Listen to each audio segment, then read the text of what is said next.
दोस्तों, कतर ने फैमिली को विजिट पे लाने के लिए या फैमिली को रेजिडेंस परमिट पे लाने के लिए शर्तों को आसान कर दिया है। अस्सलाम वालेकुम रहमतुल्लाहि व बरकातुहू। इस वीडियो में मैं आपको बताऊंगा कि कतर की वजारत दाखिला ने अब फैमिली को यहाँ पक्के वीज़े पे लाने के लिए या विज़िट वीज़े पे लाने के लिए शर्तों में क्या तब्दीलियाँ की हैं। सबसे पहली बात तो यह है कि आपको अप्लाई करना है मित्राज 2 एप्लीकेशन के ज़रिए से। ये सबसे पहली बात है, इसको जहन में रखिए। दूसरी बात यह है कि चाहे विज़िट पे लाना हो चाहे पक्के वीज़े पे लाना हो, जितने भी बंदे फैमिली के आप ला रहे हैं, बुला रहे हैं, उन सब की हेल्थ इंश्योरेंस होनी चाहिए उतने पीरियड के लिए जितना उनको यहाँ पे रहना है। ये दोनों चीज़ें ऐसी हैं कि जो चाहे विज़िट पे हो चाहे पक्के वीज़े पे हो, ये दोनों चीज़ें उसमें होनी चाहिए। अब मैं आपको दोनों की जो शर्तों में जो फ़र्क है वो मैं आपको एक एक करके समझाता हूँ, उसको गौर से सुनिएगा।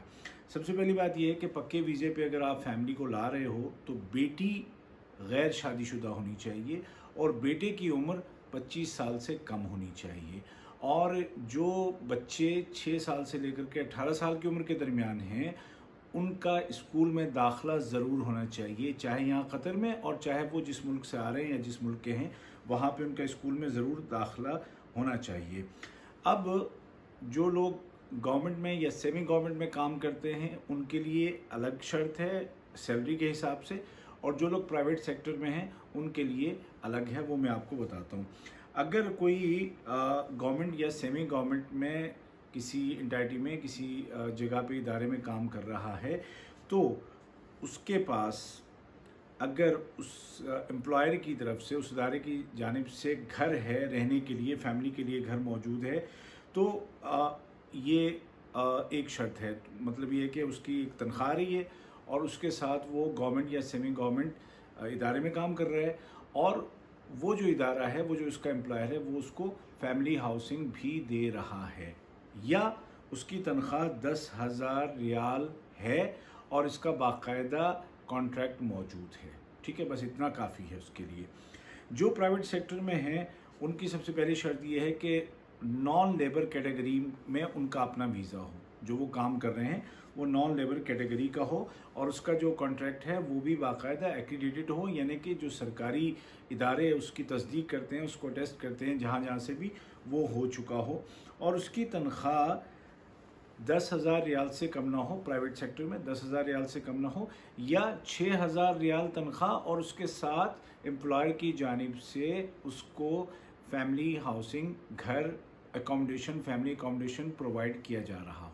ठीक है, तो वो जो पहले था ना कि तनख्वाह की लिमिट थोड़ी ज़्यादा थी, अब उसको कम कर दिया गया है। अब 10,000 रियाल की तनख्वाह है और आपका उसका कॉन्ट्रैक्ट मौजूद है, प्राइवेट हो या गवर्नमेंट हो, तो फैमिली वीज़े के लिए आप अप्लाई कर सकते हैं मित्राज 2 के ज़रिए से।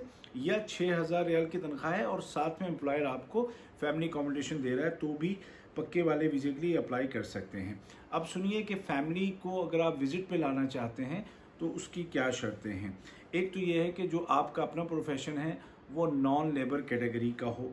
दूसरी बात यह है कि आपकी तनख्वाह 5,000 रियाल से कम ना हो। ठीक है, 5,000 रियाल से, विज़िट की बात कर रहा हूँ, 5,000 रियाल कम से कम आपकी तनख्वाह हो।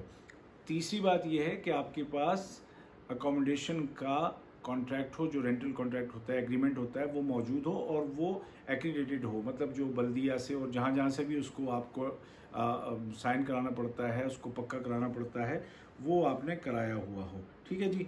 और एक और जो इसमें चौथी बात है विज़िट पे बुलाने के लिए, कि जिस रिश्तेदार को, फैमिली मेम्बर को आप बुलाना चाहते हो, वो आपके फर्स्ट ब्लड रिलेशन कैटेगरी में आता हो। और ये बात मैं बता चुका हूँ कि चाहे आप पक्के वीज़े पे बुला रहे हों चाहे आप विज़िट पे बुला रहे हों, बहरहाल उनका हेल्थ इंश्योरेंस होना चाहिए।